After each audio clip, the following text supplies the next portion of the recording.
What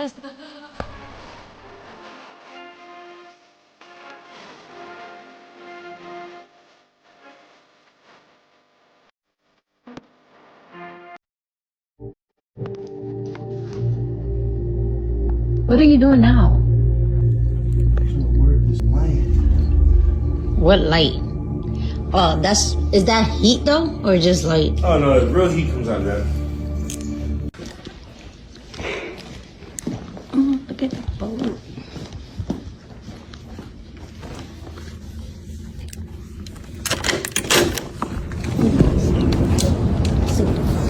Yeah. Look at the boat.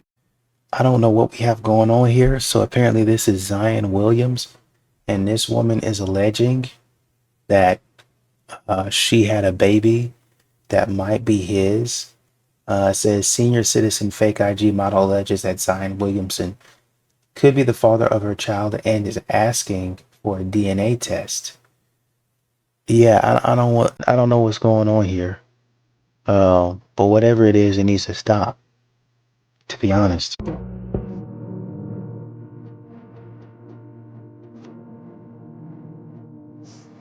This is absolutely disgusting. To intentionally set yourself up to do that exercise so the cable rubs against your private parts and your butt? Seriously? What is wrong with you? Your entire page is full of disgusting content just like this. The gym is not a strip club or your personal studio to shoot OF content. And unlucky for you, this is actually my good friend Leo's gym, DMV Iron, just outside of DC. A family gym, a gym where a lot of minors train. Leo has worked his ass off to build this business, this gym, his livelihood, and the way he feeds his family. And you go and disrespect it with garbage like this? Shame on you. Well, the first thing that Leo texted me back this morning when he saw this video was banned. So congratulations. You no longer have a membership at DMV Iron. And I really hope the next gym you join, you learn to have some self-respect in class, or at least some respect for the gym equipment. You need to do better. Mind your own business. What's wrong with you? I mean, people are working out with that, man. People are working out with that. My God, why would they want to smell that? Why would they want to smell that? Are you serious? No disrespect, you're a beautiful woman. You my aunt's age. And I'm your aunt's age? Yes. My turn. He's built like his aunt. This somebody your type though? No. You're not gonna ask me why? You want me to ask you why? Yeah. Why? His lip is a little bit too red to take home to my family. Too much alcohol he been doing. That's what that mean? Red Yes, lip? it do. You my mother age. Okay, you too short. Happens. Your hat bigger than you. In one word, can you tell me what makes you a woman? I'm One a word. queen. I'm not a woman, I'm a queen. You pop your balloon so you'll never find out. Right. First of all, that's the wrong answer. I need y'all women to listen up. When I asked you in one word, could you describe what makes you a woman? And you said you're a queen. That's a title. Secondly, at 58, you should know. Thirdly, you came out here and you just desecrated some of my guys for no reason. Just because to nobody, you talked about the man lip. I'm not getting ready to argue with you. I Next. know. It's clearly obvious to everybody in here you're a very disrespectful woman. Okay, I said next. At 58 years of age, you should have it right. So I'm gonna give you the answer though, so you can go home with it. Ooh. In one word, what makes you a woman, and every woman in here, it's your mind. It's the way you think. That's your take on it. I'm not attracted to you, never ever would be. So whatever you feel, I don't care. Keep it moving. How old are you? 20. When you go on a first date with a man, what ruins it instantly? He's talking about after, or he's talking about like exes. It's just like weird that I don't want to talk about. I'm not easy. I'm not on the first date. I'm not on the third date. Like we're still getting to know each other. I think that kind of ruins a relationship before it's even started. And then second, yeah, I don't want to hear about your exes. Like I'm here with you, you're here with me. Like can we stay in the present, please? If it eventually comes, why not just be upfront about it with the guy who you might potentially give it up to? Because it just like it brainwashes you. Isn't there like I'm not 100% sure, but I'm sure there's a scientific study that says that like as soon as you bring that into it, you don't see things clearly. You don't know what you're talking about. All you think about is that. Like I want to build a relationship first. Do you think men or women are better at separating from feelings? Women. What led you to believe that? Me, I guess. I can have like and not really care about a man. I mean, no, that sounds bad. Like I obviously like I'm not having with people unless I go on dates with them or whatever, but if it doesn't work out, is dick small or, you know, he's weird. If his dick is small. You know, like I'm not gonna sit there and be like, Whoa, oh my hold God. on. What do you consider a big then? Well, big is like 9 inches, 10 inches. And small? Like 6. 6 inches. What do you think is an average size? Like 6 or 7. So you've had a 9-incher before? Yes. Why are we? Yes. Is that crazy? Oh no, absolutely not. Now, this is a classic example of you give them enough rope, they are going to basically, ruin themselves. This is a classic example of that. He just, and I don't even think he knew that was coming.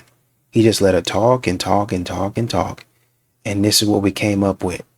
Bro, no, absolutely. Hi. Yo, you are not my type, girl. Okay. So I don't yeah. want you to get out. You think you my type? Sitting around with a blue background with a hoodie, hair dusty, mustache. Like, boy, what would you think that scream? Look at this. Bro, look at that outfit, girl. And then look at you. Go ahead and skip me, gang. Look at you. You're not my type. Wait, hold on. Let me look at it better. Oh! You thought I wanted you? And Yo, gang, you look like you a look like you middle-aged still live with teacher, your bro. mom. Yo, go ahead and Look, skip it me, looks gang. like you still live with your mom, don't you? Go ahead and skip me, gang. That's what it's giving. It's giving I live with my mommy. Go ahead and skip I me, live gang. with my mama.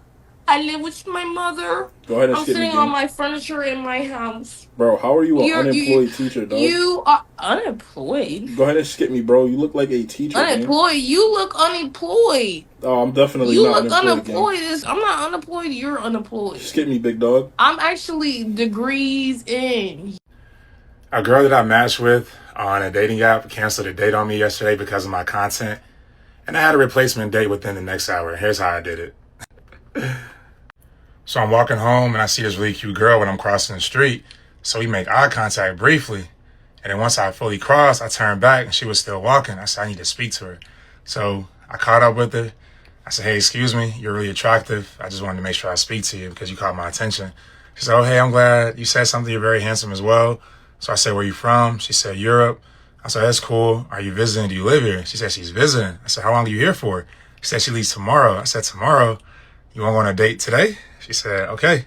So then we went, we got drinks, and it was pretty cool. I kind of found out she also does some controversial content, as she mentioned, and it was a good vibe. She's actually checking out my homie's bag right here, which is Peace Galleria by my bro Earl. And we were just, having a good time. We went to like multiple bars. We probably bar hopped to like 3 different spots, and it was a vibe. Afterwards, we went back to my place, enjoyed some Cali trees, and listened to my music.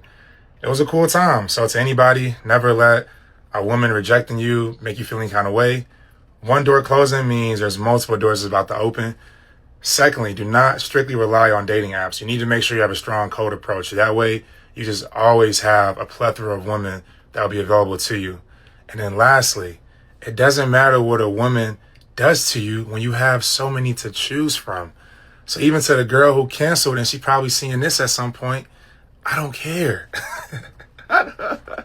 This is how many women are available to a successful man. You have an abundance. So when I'm showing you guys is real life. I could lose a girl an hour ago. Her replacement would be available to me within the next 60 minutes. That's how fast I move. And you can do the same thing once you shift your mind, your psychology. But you want to learn that? Trust on Bags Academy. The link is in the bio, gentlemen, or comment TFBA. And I'm going to send you a free training. I don't know, man. This could be the making of another Passport, bro. Usually when you hear about them, they're over in Asia somewhere. But I don't think that, you know, is it another avenue being open? Maybe I'm ignorant about this. I have heard of some other countries like Colombia and stuff like that. Like I said, maybe this is another door that's been opened. An entire continent is being unlocked. Europe. You could be sliding off in Russia, Germany, the UK, all of them, that side of the world over there. A man cannot love a woman who does not respect him.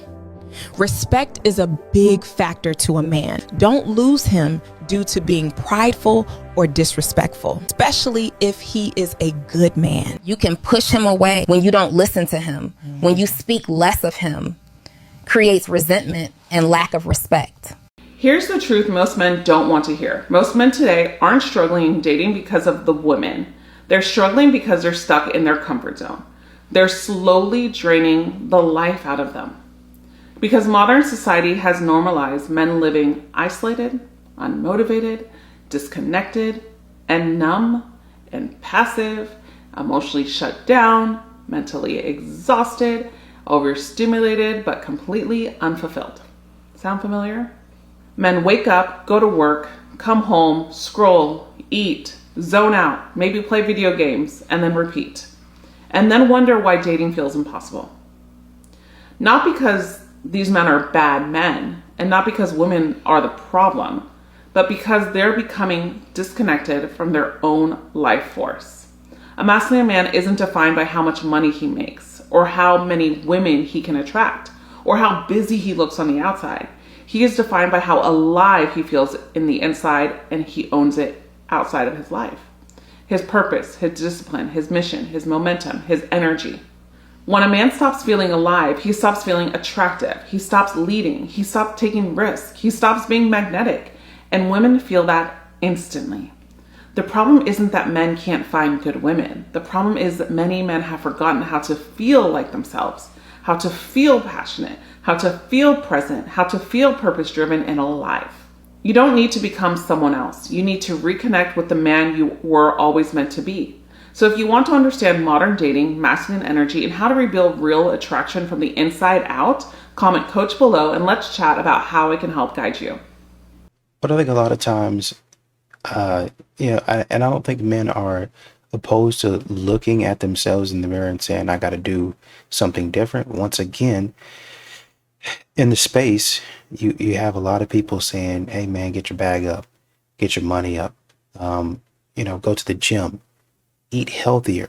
There's a lot of dudes that say that. I don't know what you guys are listening to or the type of content that you're running into, but you should be running into content often enough, even Fresh and Fit.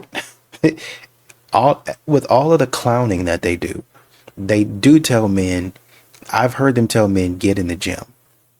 Hey, you need to clean this up. Hey, you need to do this. Maybe it's for the wrong reason. We need to discuss that a little bit more in depth. But you yourself, you need to basically build healthier habits. That's what they're saying.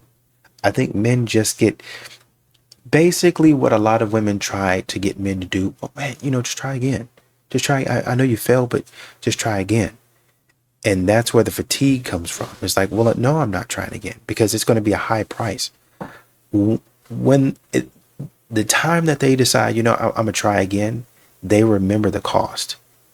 And they're like, no, I remember now clearly why I stepped away in the first place. Yeah, there's a lot of things that I can improve on. There's a lot of things that I can do. There's a lot of things that I need to stop doing. But one thing that I'm not going to start doing again is messing with a woman knowing that modern society has corrupted her. Yo, these women be making a fool out of themselves, for real. My name is Chloe. I'm 27. I'm just a lit girl. Like, honestly, I can't even hold you. I don't know how I'm gonna come home on some nights. And you know what? I have a fun time. Not even just, no, I feel like your face was a little crazy when I said that. I don't mean nothing a little crazy. Not nothing a little, nothing a little crazy. This is not a show for you to come and joke around. No. I'm just weak right now, my bad. I need you guys to be serious because it seems like you lot are coming here for a good time. No, I didn't. And it seems like you lot are not looking for love. Because a lot of you are popping for reasons that's not making sense. So I need you to actually take this seriously.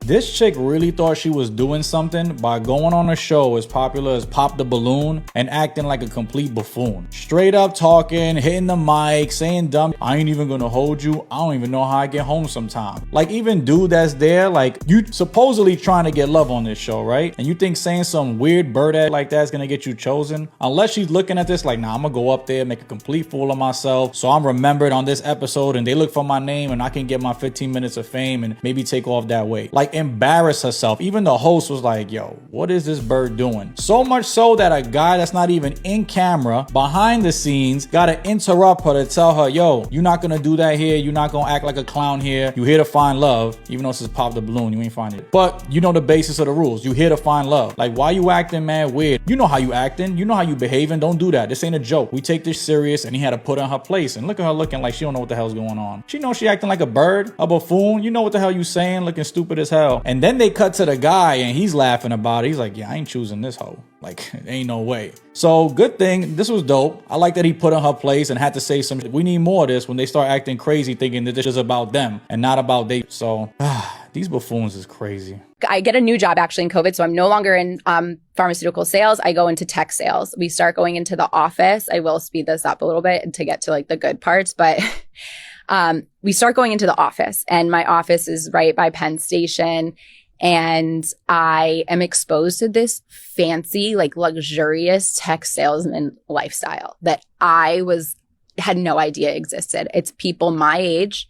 They are in their like late 20s, early 30s. They're like dressed in these like amazing suits. They go out to steak dinners on the company dime and they're going out in like the West Village and all around Manhattan any and every day of the week. And I'm like, oh my gosh, like this is exactly where I need to be. So I start going into the office every day. It's not mandatory, but I just love being around these people. We have a bar in our lobby that's also super fancy. So I thought me drinking kind of in a luxurious way just meant, okay, you just like, you have good taste. Like you're not an alcoholic. So I'm ordering old fashions, dirty martinis and these bars. Then we're going out to steak dinners with my coworkers and we're ordering expensive bottles of wine and I'm showing up at home wasted. And I start resenting my husband because he's just like any normal husband probably would do. Like, what are you doing coming home on a Tuesday night at 10:30 drunk out of your mind? Like, where were you? And so I realized then that I couldn't be married anymore. I was like, this is not going to work out for me because, and again, I'm spinning the truth. I'm telling my family, he's so controlling. I got to get out of this relationship. I mean, he's insecure. It's just, I'm just saying whatever I need to make my family be like, I mean, that doesn't sound anything like him, but like, I guess, yeah, if you're unhappy, go for it. Not go for it. Obviously, my family wasn't like, yeah, get divorced. But I mean, they're like, if it's going to make you happy, like, I guess you have to do what's going to make you happy. And they don't know the real reason why. Yeah. My mom will still say to this day, she watches my TikToks and she's like, I didn't know that you were hiding all this drinking from your ex, like my ex. And I was like, yeah, I know you didn't because I did whatever I could to make you not know. And my ex-husband would not tell my parents because he knew that would just piss me off. Yeah. So he protected me in a sense, which, he had to do what he had to do for himself. So after a steak dinner one night, I come home, or in my Uber home, actually, I rent an Airbnb in Manhattan for a month, the month of January. And so I'm doing this right around the holidays. This is beginning of December. And I get home and I'm like, I'm moving out. And he's just, are you gonna fight for? That's what I'm most scared of. Because everybody in love, everybody wanna walk down, everybody wanna do all the festive marital stuff that the Bible don't even say. And when I call it out, I'm like, yo, the Bible ain't never mentioned no honeymoon. The Bible ain't never mentioned the ring. The Bible ain't never mentioned spending millions and thousands of dollars on a marriage celebration. The Bible didn't say a lot of these things, but if we're going off of the Bible's accord, there's a lot of worldly things that have crept into it. So now for me, above all, going back to the most impactful vow, for me, I want to know without a shadow of a doubt, for better or for worse. He's right about one thing, the ring. It's not biblical, it's not sacred, it's not commanded by God. That whole drop thousands of dollars on an engagement ring, then turn around and buy a wedding ring tradition didn't come from Jesus. It came from the Egyptians, the Greeks, the Romans. And then good old American capitalism came around and said, let's double it and drain your pockets. But here's where he's trying to get slick at. Because while the ring isn't biblical, marriage is. There were marriage ceremonies in the Bible. There were public commitments and there were legal acknowledgments, what we might call today marriage papers. There's no we're married in God's eyes, but not on paper. This is where he gets the side eye. Because if you're using the ring isn't biblical to avoid marriage altogether, then you're misinformed. The Bible is very clear. Get married. Don't fornicate. Don't shack up. Don't cosplay as husband and wife with no commitment, no covenant. But I get what he's trying to say. Because a lot of women today, they want the wedding more than a marriage. You got some men like Cam who don't want a wedding or a marriage. They want access with no accountability. And then they'll slap a Bible verse on it to make it feel holy. You don't need a ring to be biblical, but you do need commitment, you need covenant, and you need clarity. Stop cherry picking scripture to justify convenience, because God isn't confused, even if you are. Well, yeah, you had the ceremonies, and then there's a passage in particular, you know, the great wedding, the great feast. And that was put on by basically a rich man, right? So he said, I've got the table set, have the guests come in. When they didn't want to come in, you say, okay, let's go get some other people that actually want to come in and have some dinner with me. You know, I don't really know these people, but if they want to come to the wedding, let's go. So, you know, if he's having a great feast, I think it goes without saying that he's going to spend a little money or he's going to spend a little time. Either or, there's going to be something there to where there's going to be some hard work put in, and then there's going to be an output, right? A good output. All right. So yeah, that's in there. And I think also in those days, you did have people that gave something away in exchange. I'm thinking about, it was Jacob. I can't remember. I think it was Jacob. Jacob and his wife, he really liked Rachel, but the father said, well, I got 2 daughters and you got to marry the older one first. Yeah, I know you like Rachel, but Leah's still here and I need you to take her and work for me 7 years. So, you know, the money that he would probably come with, he worked that off for 7 years. And then the guy kind of tricked me, said, hey, you worked 7 years for my oldest daughter, the one that you didn't want, So you want this one over here, my youngest daughter, you're going to have to work 7 more years. So they work 14 years in total to get these women. And it happened. It just so happened that Leah was, even though he ain't like her, and she knew that man didn't like her, even though he didn't like her, she was the more fertile one. And she was the one who actually gave him children. I think Rachel might have given him maybe one, but it was Leah that was just popping them out, just popping them out, right? So, you know, there's a lot of money being exchanged, even if it's in sweat equity. I don't know anything about a honeymoon. I think, and I have to look it up. It says you need to take time for yourself, I think. And he also talked about the honeymoon, right?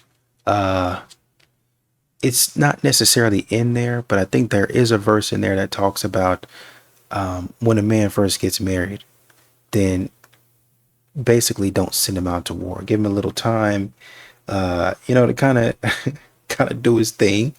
Give him a little time to, kind of be around his wife and them to spend some time together, and to, to just kind of be there for each other, right? Like I said, it's not the same thing as a honeymoon. Technically, if you're with your wife, you could go on a honeymoon. You're not at war. You're not fighting. You're not taking care of any sort of major business. So that could have been a time to where, you just go out and you just hang out with your significant other. Y'all enjoy each other's company. So I think maybe that might be, and it's probably not where the honeymoon came from, but just kind of the principle of everything, right? But I do get where Cam is coming from. People twist this stuff around, they pollute it, they got you spending all your money. A lot of these women, it's a whole show that talks about saying yes to the dress, right? It's a big thing. I want this big dress. It's got to be extravagant. This ring has got to be extravagant. Everybody's got to know my status. And I think he, like a lot of men, are tired of that. I'm tired of all the pomp and circumstance, only to find out after $50,000-$60,000, you don't care nothing about me, right? We get all the way to the wedding and we figure out clearly and emphatically just how much you don't like. Yo, so this woman gives her daughter $48,000 for her birthday. Money she had been saving from child support for 11 years. Yo, that's big. Kudos. Straight up. You had people in the comments saying, so it was really her father that gave it to her. And yeah, we could say that, but we don't take into account mom taking that and putting it up and using her own money to do what she had to do for the child. I mean, because if you break it down, $48,000 out of 11 years, that's $84 a week. She could at least been blowing that on hair or nails, but she didn't. She said, we're going to put this up and we're going to gift her this for a later date. Just hope some financial discipline is in play for the daughter, because in today's economy, we know that's going in a heartbeat. But big ups to the mom and the father in this. Women will always tell you who they are in the beginning. The problem is most guys don't listen. Let me explain. It doesn't matter if she had a promiscuous past, is prone to cheating, or sabotages relationships. At the beginning, women will either show you via their behavioral patterns or straight up tell you who they really are. She may tell you things like she gets bored easily, or all her exes are crazy, or she always sabotages relationships. That isn't small talk. Those are smoke signals. And one of the main reasons why women do this is kind of an unconscious test. She wants to see if you will accept her for who she really is. The problem is a lot of guys will hear things like this and rationalize it away, thinking that they can be the exception. You are not. Many guys will end up committing to these women, even though she's giving you clear red flags, thinking that she probably will change. Here's the thing. You cannot change someone who's unwilling to change themselves. People rarely rise above their patterns. If someone isn't actively working on resolving issues, there's quite literally nothing you can do. And if you stay in that dynamic, you will pay a big price. So ensure always pay attention in the beginning. Women always tell you who they are, either directly or indirectly. And your job is to believe them the first time. Ex-wife cheated and is pregnant. Reached out to me saying the other guy is her. Advice? There is a trigger warning and it's unaliving. Me, 31 male, and my ex-wife, 29 female, were married for 7 years, together for 9 before she cheated and left me for the other guy. Our divorce got finalized in March of this year. The other guy is a playboy jerk who's probably 24-ish. It began from the end of last year, and in January of the current year, she tells me she wants a divorce. I found out they've been talking for an entire year before it turned physical last year, October. Divorce was smoothish as we didn't have any kids. She got the car, I kept my house and finances. After this, I was out of her life. She was out of mine. We never contacted each other except for 1 or 2 times when we saw each other in public. Her family is very conservative and they basically cut her off after she cheated and divorced. She moved in with the other guy. During this time, I found out she also lost a lot of friends as the other guy tried to hit on them or insulted them. Her ex sets of friends tried to get me involved in their fights. Immature AF, but I included this part because these sets of friends were the one to stand behind her after she had an affair, telling me she found herself and that I should probably let her go. I don't harbor any resentment towards her or the other guy. I didn't get involved with anyone during this period because I was focused on my job and earning back my money, which I lost in the divorce. Here's where I need help. 2 days back, I get a call from one of my ex-wife's friends who told me my ex-wife wanted my number. I changed it after divorce. She didn't say much when I asked her why, and told me she needed to talk. I thought it was important, as mind you, we never had any contacts, so suddenly her wanting to talk to me created a sense of seriousness for which I tell her to give my number. Yesterday, my ex-wife called. She sounded very creepy. She didn't have the voice she used to. It was broken. You could sense something was wrong. So I asked her what's up, and she broke down crying. Went on from telling how great things were to how things are now. So the other guy is a manipulative and alcoholic POS who cheated on her multiple times in their 7-month relationship. Put her in charge of finances, which meant her getting a job, and she's pregnant. Now he doesn't want to be the father, so he's telling her she cheated and he's her.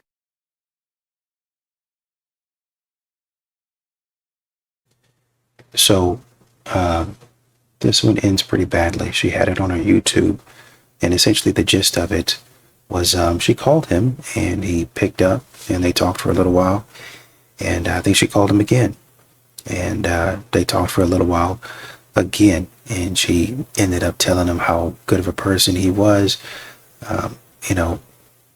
basically, hey, this is the path that I've chosen, and, I'm sorry for all of the trauma that I've caused you. This guy, he's messing around with me. I'm supposed to be having a child. He don't want to keep the child. He wants me to get rid of it, but I'm not going to get rid of it. I think it talked about here in the clip that she has that the parents were conservative, and so they kind of cut her off. And then once again, it circled back around to, I think she had some pictures of herself unclothed that ended up circulating online. And so that was another blow to who she was as a person. And she ended up taking her own life.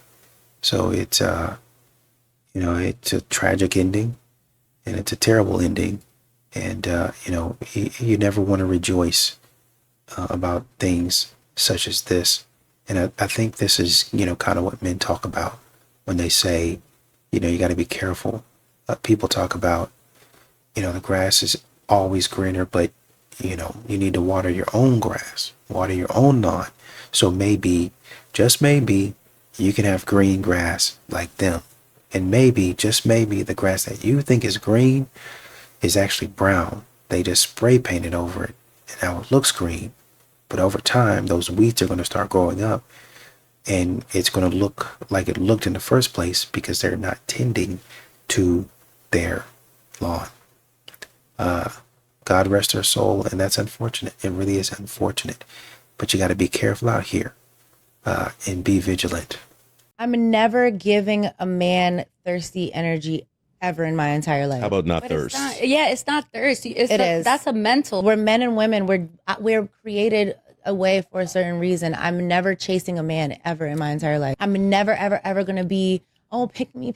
I'm going above and beyond. So never. Can I say if we remove chase and we remove earn and we say, I want you to show a level of interest, but I want you to show a level of interest above the people that you think that you're in competition with. So I can tell. Let's be for real. Like when a man really likes you, he has to show it, or it's going to be missed calls, ghosting. It's going to be, I'm out with my homies or whatever. It's not going to be like. But do you think you get the missed calls and ghosting because you didn't separate yourself from that bunch? If I'm chasing you and I've shown interest, say we're doing 75% me chase and you're giving me 25% interest, right? And I can recognize that, but I'm not even getting that because you're playing this cat and mouse with like, I'm only going to give him 10%. No, I don't think it's that. If you are a person that wants me to send you the good morning text or something, and you're like, yeah, but Jada, so you never send the guy a good morning text? You always expect him to do it first? You say good morning to me. But that's what I'm saying.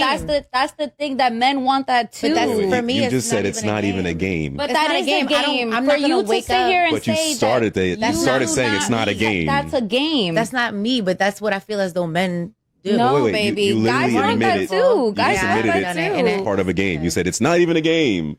I don't think for me it's not a game. I don't know. It's just that I think that when a guy says, What if you wake up beautiful, first? You just let them motherfucker like, oh, she ain't up yet. Like, okay, so this is the thing. I have sent the good morning text or whatever, but I'm just saying, like, all right, it is equal when that in certain things. It has to be equal because guys no, will feel some type of way, especially quality men. Where is the best place for a man to approach a woman? Obviously, it's not the gym. We've seen the discourse on that. However, I saw a video today of a lady saying that a man approached her in a grocery store and she was like, oh my God, we can't even go to the grocery store in peace. And to that woman specifically, I say, absolutely. If you don't want people approaching you in the grocery store, you have every right to say that. But as a collective, I'm worried because I'm like, if they can't approach us in the grocery store, I fear that their only option is DM. Let's be honest, it was never about where you can approach a woman. It was always about who was approaching her. Because if a guy she deems unattractive approaches her at the grocery store, she will find it weird and uncomfortable because she's only there to buy groceries. But if a guy she finds to be attractive approaches her in the grocery store, even though she's only there to shop, that story now becomes a romantic story.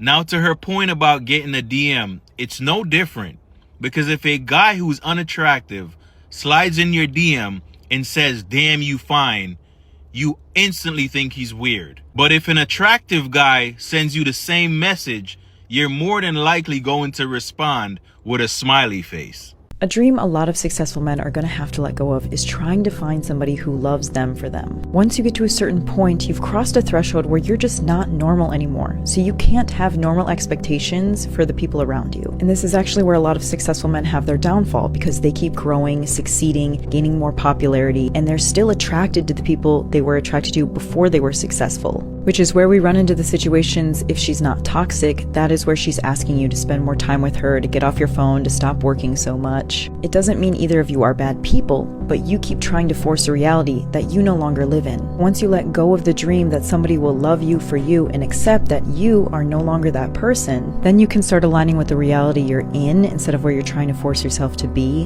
and start matching with people who are actually going to love you for you.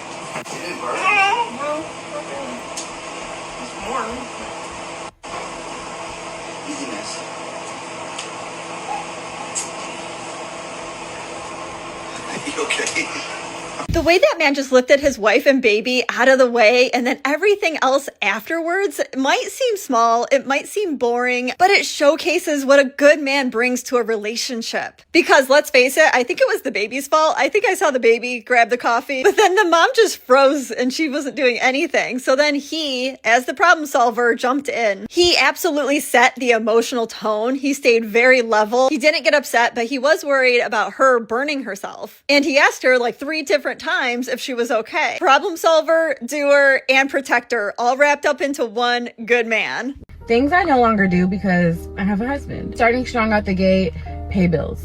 I don't pay bills, my husband pays all the bills, and that's the way it's been for a while now. Number 2, take out the trash.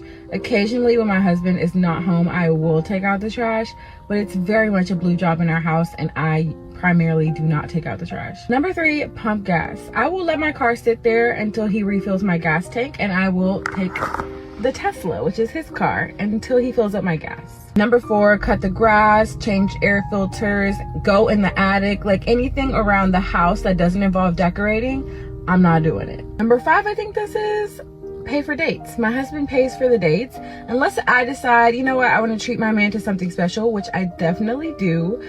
Most of the time he's paying for the dates. He's paying for our dinners. He's paying for any extracurricular excursions that we want to do for a date night. He's paying for the babysitter. He's taking me out on a date. And these are things that my husband and I agreed on that would make my life easier, make our household run smoother. Like, this is just how our household works. I just wish at some point they would say what it is that they do for their husband, right? A lot of times people get into trouble. Like, all of this sounds great, but a lot of times people get into trouble because it's take. Oh, you know, I give you a little kickback. Take. Over and over again, right? And, you know, giving her the benefit of the doubt. I'm sure she does stuff for her husband, but that's what I would like to hear more of. He does this for me, he does that for me, he does this for me, he does that for me. And I'm not doing it. I'll take this, I'll take his car, instead of going and filling up my own car. He's going to fill up the car. Instead of being irresponsible, why don't you just fill up the car? It's not that hard. Just fill up the car. Stop being lazy. You deplete the resources, and then you go get some other resource and you deplete that one too, making more work for him. Why are you doing that? Well, he pays for the dates, he does this, unless I want to spoil him and treat him every blue moon. Modern women have to start being participants in the relationship. That's why I'm saying, I'm assuming that you do more stuff than what you're saying in the video. I'm going to give you the benefit of the doubt. But we need the ladies to start saying, now he does this for me, he does this, and this. And that's how our relationship works. Now, on the flip side of that, I do this, X, Y, and Z. To set the expectation. Now, it might be a little bit different for you and your man, but this is how we keep balance in our relationship, to help set the tone for these ladies that, hey, you know, it's not all me getting taken out on dates, him pumping my gas and taking out the trash. It's not all him doing stuff and me doing nothing. I definitely take care of my man, and these are the ways that I do it. And I don't want no BS, I just show up in my feminine stuff. I want a little bit more than that. What are the tangible things that you can do to show up for your husband that these women can look, see, observe, follow, so that they can do it? Simple. And now that we grown, why y'all was letting niggas run trains on y'all in high school? Like, who y'all was feeling like? I don't know, but we felt like she was a friend. We felt like she was a friend indeed. But listen, let me get for real about this. Ladies, if you was a runner back in the day, I'm going to tell you right now, if it was anything okay to take to your grave, this is it. If somebody even jokingly bring this up with you, just stop them mid-sentence. I'm talking about...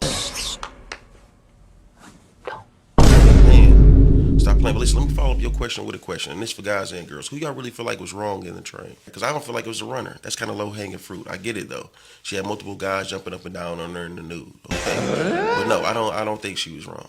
I don't think her parents was wrong. You know who I think was wrong? Whoever went third. Yeah, whoever went third. You was a wild boy, okay? For you really to go smear off where they bust at so it won't bump into you is wicked. You stupid. You stupid. Okay? They done rifle ropes all up and down her. And then you walk up to the plate talking about just so you can get in where you fit in. Well, I be damned. So now you're coming on the internet talking about beat that man's ass. Let's be for real. How many of you women are actually beating that man's ass? Because if you did, show us the proof. Let's see what you look like after you done beat that man's ass. Because if y'all really be out here beating these men ass, why is so many men in jail for supposedly beating your ass when you done hit him first or you done put your hands on him? Why are not more women in jail for domestic violence, huh? One, because he's me protecting y'all and I don't know why. Bitch, you hit me, you're gonna sit in that. You're gonna think about what you did. I'm not writing no character letters. I'm not helping you get out because I tried to stop you from putting your hands on me and you didn't.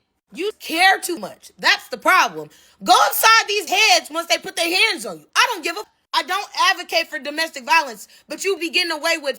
I don't like it. I don't respect it. I don't even like men who sitting there settling for that. You settle for that, you are too. Out here letting a woman put her hands on you. What the is to you? What type of man are you? You want somebody to respect you and you're not respecting yourself? And I hate to say it like this, but it's more normal for a man to go inside a bed because do a lot of dumb ass before a woman can even think that she can put her hands on him. Bitch, you're not gonna win. You're not gonna win. Now, unless you a big fat or strong or whatever, you just got the hood or whatever, you big masculine asshole, then by all means beat that ass. But that's just a little, and that's just what it is. You have literally got to stop doing this. This is why men don't take us seriously. Because y'all really sit here and just be really believing, oh yeah, he got me up. I'm finna go upside his head. I'm finna beat his ass. You gonna come across the right who gonna go upside yours. You gonna think a lot of the times, every time, if you should even raise your hand again. I've been there and I've done that, okay? I was in a domestic violence relationship for 5 years and never swung back. And I stabbed that 12 times with a screwdriver on my way out. Guess what? That shit made me the worst person I could have ever been. You know what I'm saying? When you get a little taste of evil, you just fall into it. You know what I started doing after that? Thinking that I could beat up. And for the most part, they was allowing me to beat their ass. You know what I'm saying? Bite marks, busted lips, all types of beating niggas up in front of their grandma and all types. That ain't